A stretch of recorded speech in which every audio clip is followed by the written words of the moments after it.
gudoomiyaha gobolka Sool Mudane Cabdirashiid Xuseen Carab Gargaar iyo waliba duqa degmada Laascaanood Cabdicasiis Xuseen Tarwale ayaa saaka kormeer ku tagay sidii uu ogaado xaaladda ama khasaaraha dhabta ah ee uu gaarsiiyay suuqii gubtay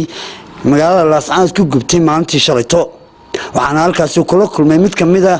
ganacsatadii uu ku ganacsanayay suuqaasi oo ka waramay waxyaalaha uu dabkaasi ka kacay iyo waliba sababta keentay khasaarihii ka dhacay halkaasba aniga waxa la yiraahdaa Yaasiin Saalax Guuleed waxa weeye waxaan ahay odayaasha jooga magaalada kamid ah ganacsatada meesha khasaaro ballaaran baa ka dhacay sababtana wixii lahaa Ilaahay uun baa garanaya wixii meesha ka dhacayna wixii damiyay Ilaahay uun baa damiyay iyo shacabka magaalada ama booyadaha ahaadeen ama dhalinyaraha ahaadeen ama ha ahaadeen booyadaha ahaadeen uun baa damiyay waxa weeye khasaaro ballaaran baa meesha ka dhacay waa aragtaan dawlad u jeedaan 6 meherdood oo lagu ganacsan jiray oo dad biilka looga soo saar jiray baa gubtay waxa weeye dad ku dhaawacmayna waa jiraan waxa weeye saasa khasaaruhu u dhacay naf iyo ganacsatada waxaan soo jeedin lahaa waad aragtaan nin walaalkii loo xiray waadna soo qoyso dabka Ilaahay baa gacanta ku haya mid bari ka dhici doono Ilaahay baa og waxaan leeyahay dadka ha loo gurmado ha loo kacaan waxa isaguna halkaasi ka hadlay maayirka degmada Laascaanood Cabdicasiis Xuseen Tarwale oo sheegay in dabkan uu yahay dab dhibaato ku haya hasaatee loo baahan yahay in la baneeyo wadooyinka baawurtu bari karto sida dabidka siriya ugu taayay inuu marnaya nool bidaan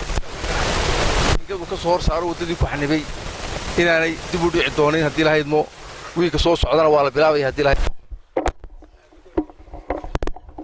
gudoomiyaha gobolka Sool Mudane Cabdirashiid Xuseen Carab Gargaar ayaa isaguna halkaasi ka sheegay in dhibaatada dabku ay tahay mid mar walba soo noqonaysa hasaatee loo baahan yahay in qorshe laga yeesho wuxuuna u mahad celiyay bulshada ka geysatay dabkaasi dhibaatadaas dimisay iyo waliba gaadiidka dawladda hoose dendemiska booliska iyo waliba cid kasta oo gacan ka geysatay isagoo ugu baaqay ganacsataduna inay ka qaataan doorkooda ku aadan inay dadka dabkaasi uu tabaaleeyay ay ka geystaan gacan muuqata runtii ilaahay cawl khayr qaba hasiiyo waxa meesha yaala maayir bal degmo iyo gobol inuu ka taxadirno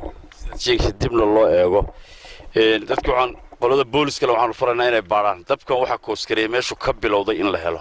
ma dab electric oo korontada dhalisay mise waa dab kale oo dabkii gacanta ah mawduucaas inay kulligan gacanta saarno xoog saarno sidii loo heli lahaa waa muhiim khasaaraha in la kontaagareeyo la ogaadana waa muhiim taxadarka gudoomiyaha degmadu sheegayna in dib loogu noqdaa waa muhiim kuwa hadda dhisan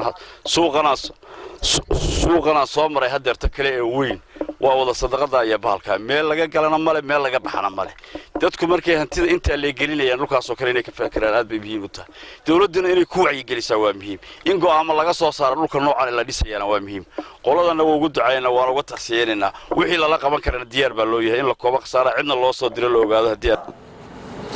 waa Barkad Cumar Axmed warbaahinta dawladda Jamhuuriyadda Soomaaliland Laascaanood